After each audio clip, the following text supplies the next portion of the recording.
46 et 10, il est écrit, déclarant la fin depuis le commencement et depuis les temps anciens des choses qui ne ont pas encore fait, disant, mon conseil tiendra et je ferai tout mon bon plaisir. Alors tout d'abord, j'aimerais rendre gloire hommage à Yahweh, Bahashem, Yahushua, Bahashem, Roha Kodash, Yahweh qui est le nom du Père Tout-Puissant, Bahashem qui veut dire au nom, Yahushua qui est le Fils, Bahashem, Roha Kodash qui est le Saint-Esprit. Shalom aux élus et doux bonheur, respect aux apôtres et aux aînés de gré de Miston, car c'est eux qui nous ont appris cette vérité. Mes salutations aux croyants et aux croyantes. Ici frère Amoise de Montréal et à vous seulement je dis Shalom. Alors commençons cette leçon droit au but. Comme que je peux lire Isaïe 46 et 10, Yahweh Shimashai qui déclare la fin depuis le commencement et depuis les temps anciens des choses qui n'ont pas encore été faites. Et qu'est-ce qu'il a déclaré qui allait être la fin? Si on lit à 4 6 et 4, Issor est la fin de ce siècle et Jacob est l'origine du suivant. Right? Alors, Yahweh Shimashai a déclaré depuis avant le commencement que Issor allait être la fin de ce siècle. Le siècle que nous sommes en train de vivre présentement. Nous sommes dans la génération où nous allons voir le Fils de l'homme transpercer ce ciel et venir nous délivrer de l'emprise de ce diable et qui est Issor, enfin. Et ça a été déclaré, la fin a été déclarée depuis le commencement. Donc, je fais cette leçon à cause qu'il y a des soi-disant dits chrétiens qui déclarent qu'il y a eu une paix entre Jacob et Issor. Donc les prophéties pourraient être avortées. Donc il était possible d'avorter des prophéties, comme on peut lire Yahweh Shimashai qui a déclaré la fin du siècle. Et comme que je vous ai lu, Issor est la fin de ce siècle. Et Jacob est celui du suivant. Alors il n'y aura pas de paix jamais entre Issor le diable et Jacob. Pourquoi? Parce que c'est la volonté de Yahweh Shimashai. Comme qu'il est écrit, si on continue à lire, mon conseil tiendra, alors tout ce qu'il a prophétisé tiendra. Et je ferai tout mon bon plaisir. Et c'est le bon plaisir de Yahweh Shimashai de nous donner le royaume. De nous faire part du royaume avec son fils, bien sûr, Yahushua qui vient transpercer le ciel, de nous délivrer de l'emprise de ce diable. Et il est vrai qu'il y a une histoire dans le passé que si on lit à Genèse 33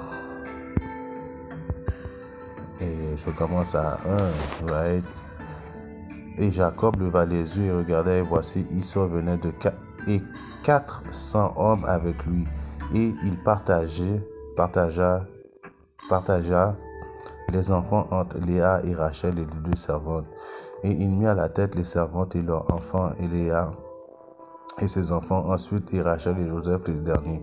Alors il fut un temps après que nous savons que ce diable qui est Issor avait vendu son droit d'ânesse pour un morceau de potage, right? Il avait vendu son droit d'ânesse pour un morceau de potage. Donc, après avoir fait cette erreur terrible, il avait juré qu'un jour il allait, ok, on va aller dans ce plus simple là, on va revenir là-dessus. Allons à Genèse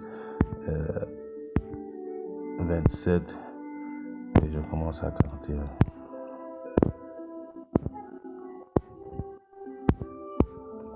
Et Issor prit Jacob en haine à cause de la bénédiction avec laquelle son père l'avait béni. Et Issor dit en son cœur, les jours du deuil de mon père approchent, et alors je tuerai mon frère Jacob. Alors, nous savons que Issor s'est fait finesse d'une façon son droit d'ânesse, mais c'était des choses que Yahweh Shimashai avait déclarées dès le commencement, avant même que Jacob ou Issor soit créé, que le droit d'ânesse allait revenir à Jacob et non Issor, à cause que Issor n'était pas un homme intègre. Il était prêt à vendre son droit d'ânesse pour de la viande crue. Et si ceux qui ont de la compréhension dans les vérités savent que Issor est la réincarnation de Caïn, right? Alors, et nous savons que Caïn avait donné des sacrifices ignobles au Seigneur, Yahweh Shim Racha, et puis dans la résurrection, il est ressuscité, il est devenu Esau, right? Donc, Yahweh Shim Racha avait déclaré la fin depuis le commencement que la semence de Esau n'aurait jamais eu part aux bénédictions. Donc, c'est pour ça que Esau a eu dans l'intention de vendre son droit d'ânesse, car il n'était même pas supposé d'avoir eu ce droit d'ânesse-là en partant, car Yahweh Shim Racha l'avait déclaré depuis le commencement. Alors, quand Esau s'est fait finesse ses droits de ânesse, il avait juré dans sa tête qu'il allait tuer son frère Jacob quand Isaac aurait été mort. Alors, qu'est-ce que Isaac a fait? Il s'est enfui, right? Il s'est enfui jusqu'à ce que le courroux de ton... Maintenant donc, mon fils, obéis à ma voix. Ça, c'est la mère de Jacob. Élève-toi, enfuis-toi chez Laban, mon frère, à Haran. Et tu resteras avec lui quelques jours jusqu'à ce que la fureur de ton frère se détourne. Jusqu'à ce que le courroux de ton frère se détourne de toi et qu'il ait oublié ce que tu lui as fait. Alors je t'enverrai chercher de là-bas. Pourquoi serais-je privé de vous deux en un seul jour? Alors Rebecca, qui aimait Jacob, avait dit à Jacob, je te conseille de t'enfuir, de la fureur de ton frère Esau, à cause qu'il va essayer de te tuer. Et puis il avait ça dans son cœur, qu'il allait essayer de tuer son frère pour le droit d'ânesse, à cause qu'il avait hérité le droit d'ânesse. Et puis si on va voir le droit d'ânesse, c'était quoi? C'est encore à Genèse.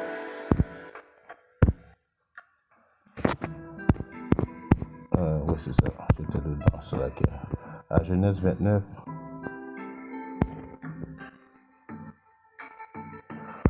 ça c'est Isaac qui donna la bénédiction à Jacob. Jacob qui s'avait déguisé en Esau pour avoir la bénédiction de son frère, à cause que son frère auparavant lui avait donné le droit d'ânesse pour un morceau de viande crue, right? Il avait dit à quoi ça me servirait ce droit d'ânesse si j'ai faim présentement. Donc, nous savons que les soi-disant Édomites, c'est du monde charnel et puis non spirituel, ils ne peuvent pas attendre. Alors lui, il s'est dit, bon, à quoi ça va servir ce droit d'ânesse si j'ai faim présentement? Alors il donna son droit d'ânesse à Esau. Et le droit d'ânesse, les bénédictions seraient été, c'est pourquoi que Dieu te donne de la rosée du ciel et de la graisse de la terre et une abondance de grains et de vin, que des peuples te servent et que des nations s'inclinent devant toi. Sois Seigneur sur tes frères et que les fils de ta mère s'inclinent devant toi. Maudit soit quiconque qui te maudit, béni soit quiconque qui te bénit. Alors, la bénédiction de Jacob et de sa descendance, ça va être de régner pour toujours avoir la vie éternelle, la bénédiction divine, right? Et puis que tout le monde entier nous serve. Éventuellement, c'est ça que Yahweh Shim Racha vient amener sur terre, qui vient accomplir la promesse donnée, la promesse que Isaac, et puis si on peut comprendre les paroles véridiques que Isaac était Yahweh Shai. Alors la promesse de Yahweh Shai, c'est que la descendance de Jacob aurait eu les nations seraient inclinées devant lui et qui serait seigneur de tous ses frères et qui aurait la vie éternelle, right? Donc, quand Esau a réalisé qu'il avait vendu son droit d'ânesse, il jura dans sa tête qu'il aurait tué Esau.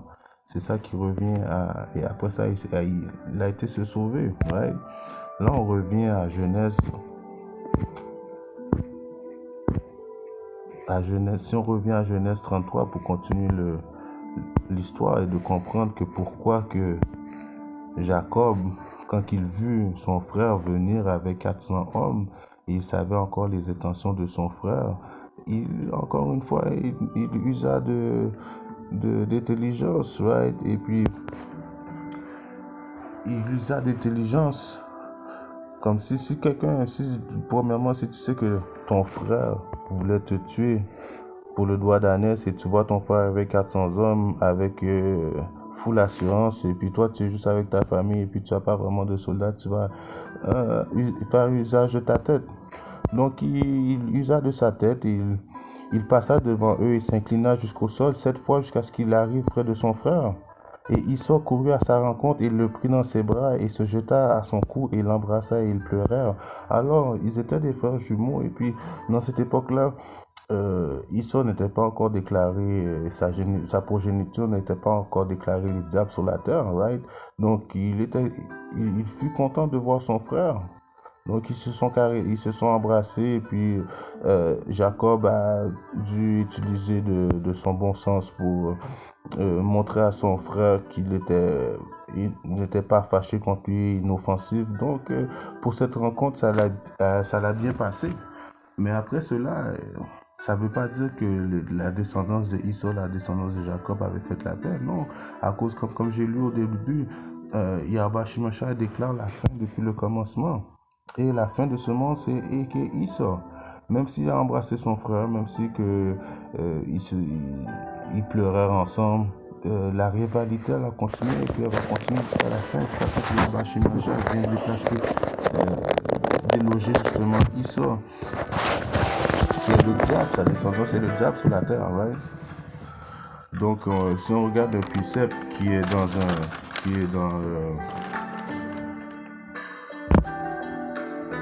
le livre de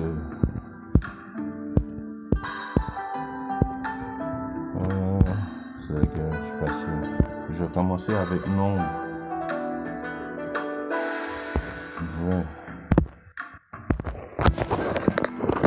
20. Nombre 20, 14.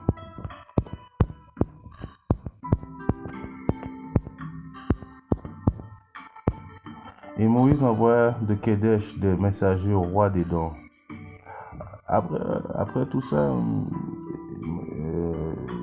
la rivalité continua et puis c'est juste prouver que c'est pas à cause qu'ils se sont embrassés que Jacob a dû faire face d'intelligence et il s'inclina devant son frère et l'embrassa que la rivalité et la déclaration que Yahweh Shimashai avait fait que Esau est la fin de ce monde et que Jacob est le début du monde précédent, que ces choses-là auraient été anéanties à cause qu'ils se sont retrouvés. Au contraire, la rivalité a continué. Et même quand Moïse envoya de Kadesh des messagers au roi d'Édom, ainsi dit ton frère Israël, tu connais toutes les peines que nous avons eues. Alors il envoya des messages au roi d'Édom, et puis parce que toutes les nations savaient qu'est-ce qui était arrivé et que Yahweh Shimashai les avait libérés de l'Égypte. Comment nos pères descendirent en Égypte et nous sommes demeurés longtemps en Égypte et les Égyptiens nous ont tourmentés et nos pères. Et quand nous avons crié au Seigneur, il a entendu notre voix et a envoyé un ange et nous a fait sortir d'Égypte. L'ange était Yahushua qui avait participé à leur libération. Et voici, nous sommes à Kadesh, une ville qui est au plus loin de ta frontière. Il demanda, laisse-nous passer par ton pays. Nous ne passerons ni par les champs, ni par les vignes, et nous ne boirons pas de l'eau des puits. Nous irons pas par le grand chemin du roi. Nous ne nous détournerons ni à main droite, ni à gauche, jusqu'à ce que nous ayons passé tes limites. Alors Moïse envoya une lettre pour demander la permission de passer dans le terrain d'Édom. Et puis il disait, on n'allait même pas rien toucher, on n'allait même pas boire ton nom, on veut juste passer pour suivre notre destination. Et qu'est-ce qu'il dit, le roi d'Édom? Il lui dit, tu ne passeras pas chez moi, de peur que tu ne sortes à ta rencontre avec l'épée. Après, il a dit, si jamais j'ai affaire à sortir pour te voir, ce sera pour te faire la guerre avec toi de l'épée. Alors, encore une fois, nous savons que après avoir perdu son droit d'ânesse, qui était la décision de Yahweh Shimashai, Isaac lui donna la bénédiction de l'épée. C'est pour ça que jusqu'à aujourd'hui, ils sont bénis de l'épée, ils sont des personnes charnelles. Alors il envoie une lettre et le roi d'Édom dit à Moïse, tu ne passeras pas dans mon terrain, à moins qu'on se batte, que je vienne te poursuivre avec l'épée. Donc vous voyez que cette rivalité-là est constante. Parce que si on retourne encore à Genèse, juste pour faire le point encore une fois, à Genèse, c'est 25. Et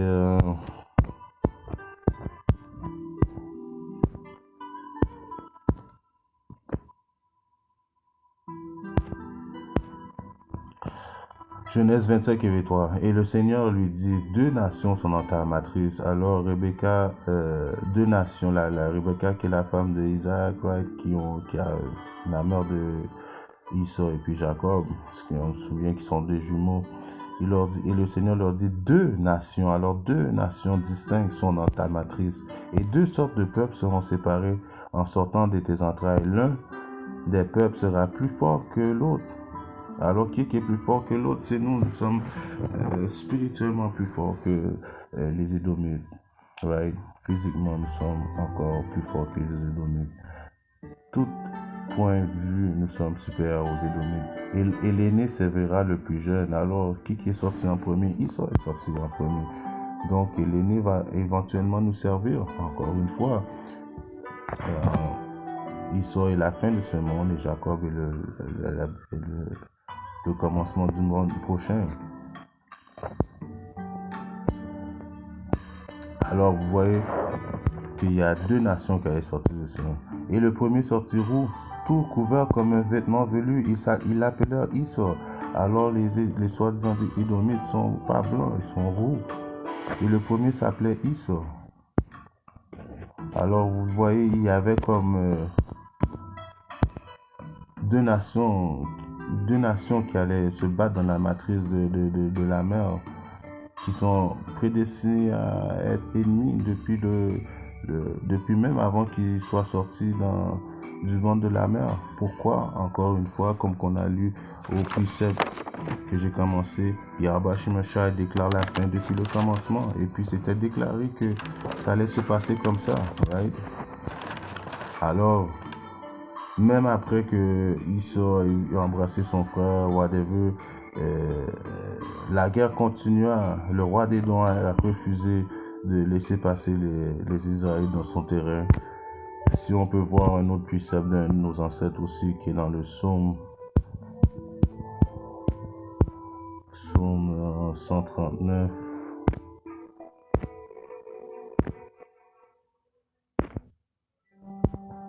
Psaume 139 et 22.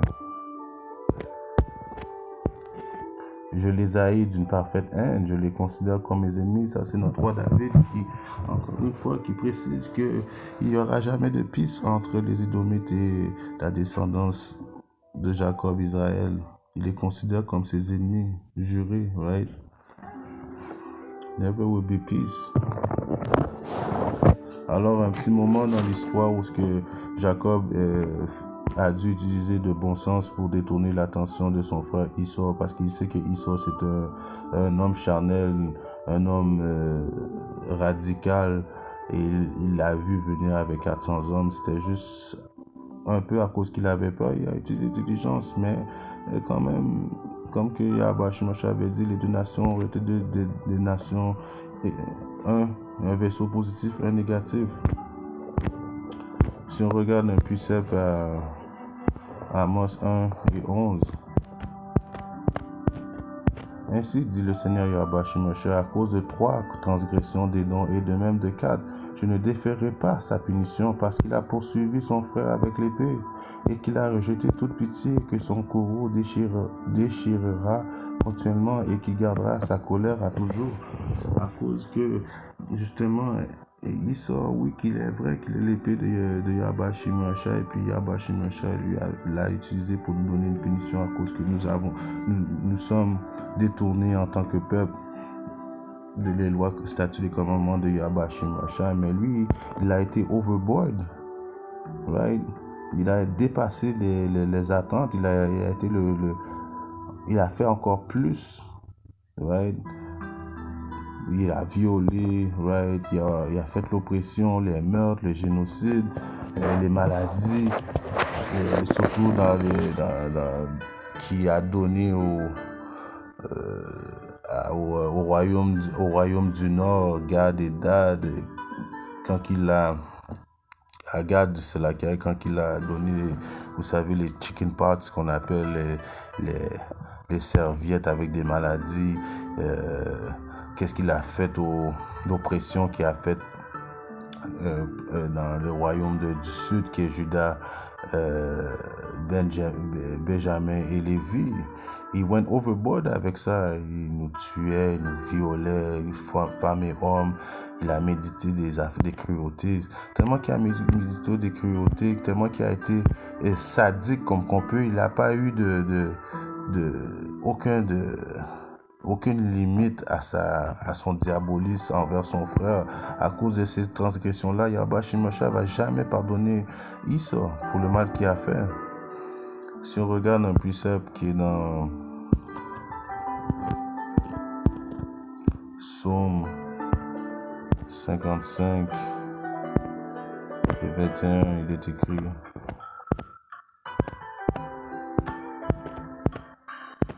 les paroles de sa bouche étaient plus lisses que le beurre, mais la guerre était dans son cœur. Ses paroles étaient plus douces que l'huile, cependant elles étaient des épées tirées. Alors il a toujours eu des belles paroles dans sa bouche, mais il y avait toujours eu la guerre dans son cœur. Ça, c'est encore un exemple qui détermine qu'est-ce qu'il a fait aux Amérindiens, les soi-disant d'Igad, avec comme que je disais au début, les chickenpox blanket, qui avaient des maladies dans les couvertures. Il disait des belles paroles qui allaient venir et puis en paix et puis whatever, mais en réalité il avait la guerre dans son cœur, et jusqu'à aujourd'hui il utilise les mêmes tactiques, right? Jusqu'à aujourd'hui Yahweh Shimosha le sauvait, et puis la note elle monte constamment, right? La note de ses péchés. Yahweh Shimosha se souvient de tout et puis il continue. N'oublions pas que très bientôt nous allons passer par la période d'angoisse de Jacob, la période de la tentation, et puis nous savons tout ce qu'il a fait dans le passé, et cette période-là est une période où ça va être encore pire. Il va vraiment montrer pour qu'il est le démon sur terre. On va vraiment voir les couleurs de ce diable. Il va se lâcher loose. Ça va être une période encore plus pire que nous avons jamais connue auparavant. Et nous avons des exemples de ce qu'il nous a fait passer auparavant. Il nous a fait manger nos bébés par des crocodiles. Il nous lynchait, il nous pendait, right? Il a fait un génocide sur toutes les nations d'Israël. Il y a ce gars qui s'appelait Christophe Colomb. Lui, il avait dit un quote que je quote, que mes frères nous disent très bientôt, souvent, que Christophe Colomb, lui, il a jamais une fois à chaque heure, il pouvait pas résister d'infliger son épée sur la chair des Israélites.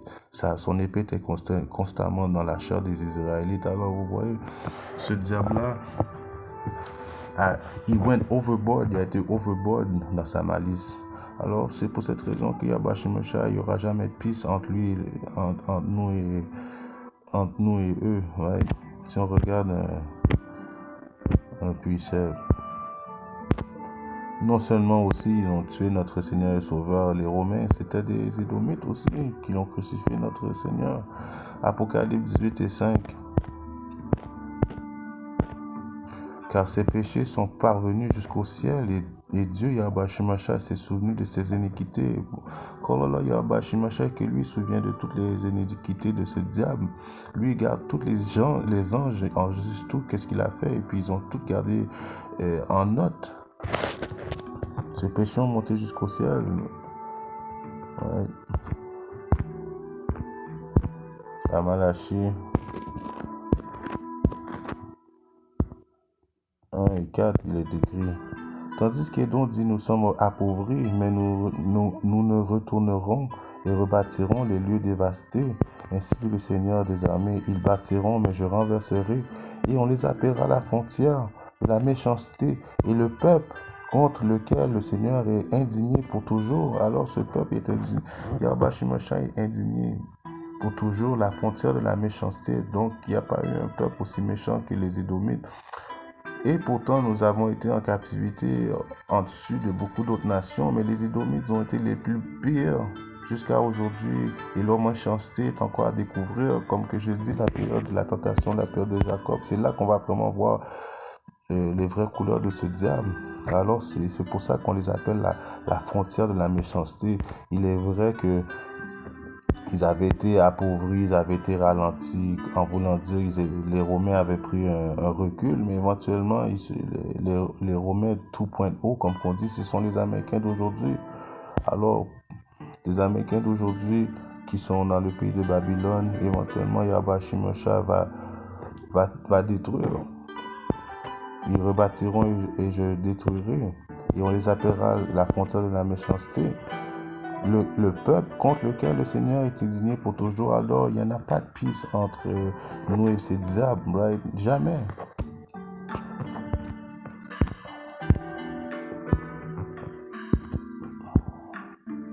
Ézéchiel 35. Je commence à 5. Parce que tu avais une haine perpétuelle. Alors, ce diable avait une haine perpétuelle et que tu as fait couler le sang des enfants d'Israël à coups d'épée. Alors, à coups d'épée, à cause qu'eux, ils ont eu la bénédiction de l'épée, mais c'est à coups d'épée jusqu'à ce que Yahweh Shimosha vienne nous sauver, ils vont continuer à utiliser cette épée. L'épée moderne, ça va être les revolvers d'aujourd'hui, les missiles nucléaires, les drones, les super soldiers. Ils vont, comme on dit, ils vont wild out très bientôt. On va vraiment voir la couleur du vrai diable.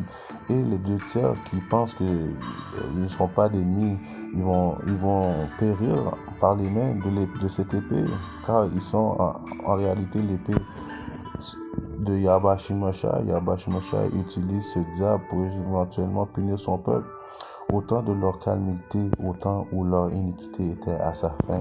Alors, ils n'ont jamais eu ils ont une perpétuelle qui veut dire ils ont une haine à jamais envers nous. Ouais. Ils ont fait couler le sang constamment. Ouais. Si on regarde notre précepte, Apocalypse 13 et 10. Celui qui mène en captivité. Alors c'est qui nous a mis en captivité? Les Édomites. Oui, il est vrai que les autres nations ont participé aussi, mais le maître d'orchestre, comme on dit en parenthèse, c'est le diable et qui est Esau. Alors, à cause qu'il nous a mis en captivité, il est en captivité. Celui qui tue par l'épée doit être tué par l'épée. Voici la patience et la foi des saints. Les saints, c'est des Israélites. Principalement les optimistes élus que vous voyez en train de faire des vidéos, en train de rassembler les brebis perdues de la maison d'Israël. Mais en réalité, les Édomites vont aller en captivité. Right? Ici, j'ai lu un précepte qui est à côté de moi dans ma Bible, qui est dans Abadia 1:10. Vous avez dépouillé et tué. À cause que vous avez dépouillé et tué, vous allez aller en captivité. Vos frères, les descendants de Jacob, alors on a vu que en réalité, Jacob et Esau sont des frères. Right? Pas jumeaux, mais sont nés en même temps. Un était roux et l'autre était normal. On précise même pas la couleur de l'autre à cause que c'était la première fois qu'on voyait une bête comme ça sortir, right? Et puis tout le monde avait la pigmentation avant qu'il soit sorti roux. Right?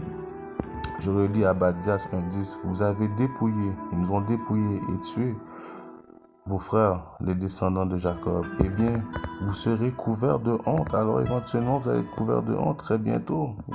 Yahweh Shimosha va venir transpercer le ciel avec les anges pour vous couvrir de honte, vous mettre en captivité. Celui qui mène en captivité et exterminé pour toujours. Alors éventuellement, qu'est-ce qui va arriver? On va les mettre en captivité, ces ennemis, ces diables, comme qu'ils sont mis en captivité. Ouais, pendant 1000 ans. Ils vont aller se cacher dans les bunkers, on va les chercher dans les bunkers. Et les premiers qui vont être en captivité, ça va être les élites de ce monde. Ceux justement qui contrôlent présentement, ceux qui contrôlent, qui veulent la marque de la bête soit imposée, ceux qui ont le pouvoir de tuer par l'épée, éventuellement, eux vont être les premiers à être en captivité pendant 1000 ans. Après 1000 ans, qu'est-ce qui va arriver? Yahweh Shimosha va toutes les réunir et il va les exterminer à jamais, comme il est écrit. couverts de honte et exterminés pour toujours. Alors, en espérant que cette leçon a édifié le frère ou sœur qui parle dans le monde, s'il n'y aura jamais de paix entre Jacob et Esau, en Israël et Esau, jamais. Pourquoi? Parce que c'est la volonté de Yahweh Hashem Yahshai. Sur ce, je veux rendre gloire hommage à Yahweh Ba'Hashem Yahushua Ba'Hashem Okakodash Shalom Didier Nenabad.